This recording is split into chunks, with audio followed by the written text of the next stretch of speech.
To be or not to be. This is my personal narrative of traveling for love and marriage. Who here knows someone, could be a friend, a coworker, an acquaintance, that's either engaged or has gotten married to somebody overseas? But have you ever really thought about what that entails? I know I didn't until I found myself on the other end going through the process and getting a first-hand experience of what it is to bring your fiance from overseas to the United States.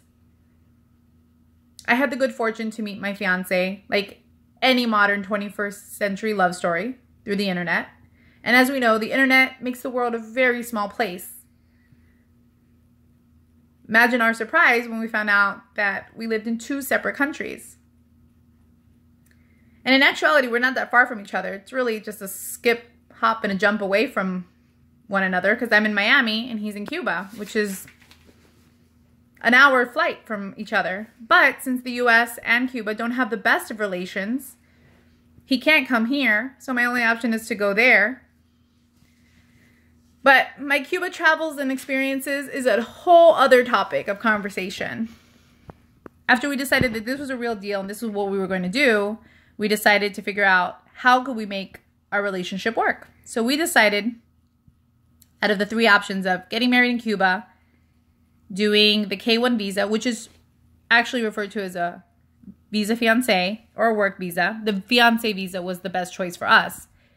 We loved it because it gave us the opportunity to actually live together for 3 months and then embark on marriage.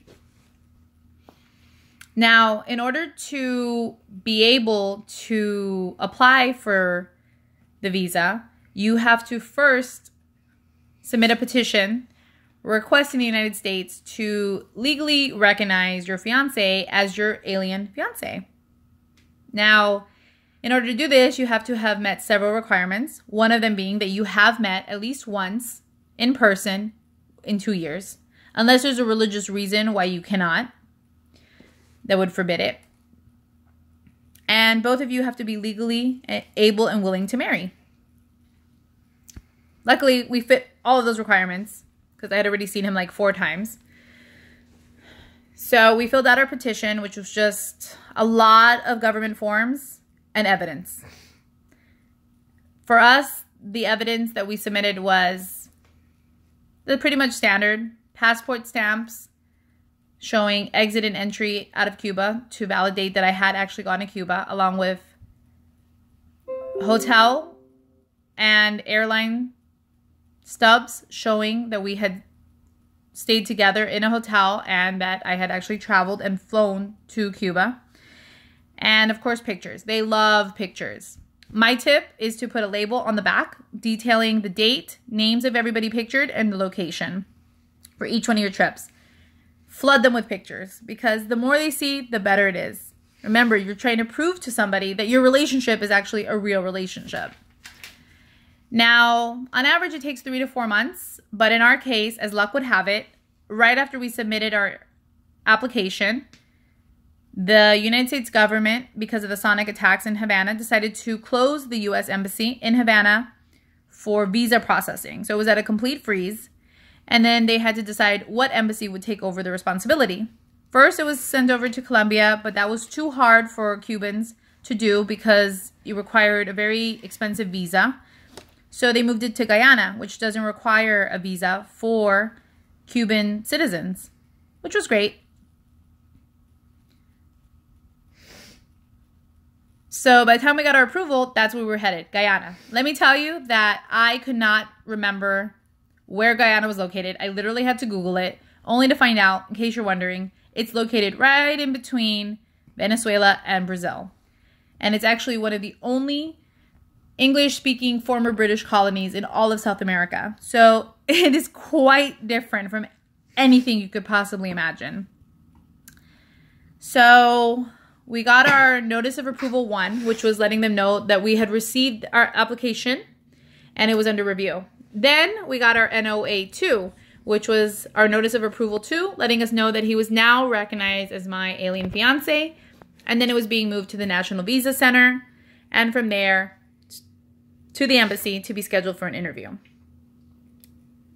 Got our interview, booked our flights for Guyana. We had to be there for 2 weeks because we had to undergo a huge rigmarole of requirements. First thing we had to do was go to take the medical exam at the approved embassy doctor. Then from there, we had to go to the bank to pay for the visa that goes along with the DS-160 form. And then we had to wait to pick up the medical exam in a sealed envelope. And then take all of that to the interview along with the 500 pages that I amassed. I kid you not, 500 pages. It was all of the legal requirements that they require by the embassy along with primary and secondary evidence. Primary evidence is everything I detailed earlier, photos, receipts, proof that you had been traveling and staying together, and then secondary evidence, which is really important because it really helps build your case, and I totally recommend it. In my case, I got a letter from my mom and a letter from my dad that they both knew of my relationship with my fiance, our plans to get married, and their support of our relationship. And then I had our priest who had gone to Cuba and happened to be able to spend a day with us, certify that he had met us and seen us as a real couple. We got to the embassy the day of our interview 15 minutes before. I totally recommend dressing in business professional attire like it is an actual business interview. I wouldn't get there any earlier than 15 minutes because they don't call you in until your actual time, and they only let you in with your passport and your interview letter. And once you're submitted, they give you a number and you have to wait to be called. When they call you to the consular window, first they ask you for whatever documents. That's why I had 500 pages, because they could ask for anything. In our case, they only asked for his birth certificate, our letters of intent to marry, my taxes for 2017, my affidavit of financial support, and his certificate of single status along with his medical exam. And then we were told to wait for 2.5 hours. Good thing we ate, right? Because there's no food and you're just waiting in a lobby. Then they called us, swore us in before a consular agent, and asked us some very, very simple questions. They asked him how we met, what do I do for work, where do I work, what does he do for work, when was the very first trip I took to Cuba, and what were our wedding plans. As for me, all they asked me was, what was my wedding dress going to look like? Thank God I have a type A personality and I already had it all picked out for the last 7 months.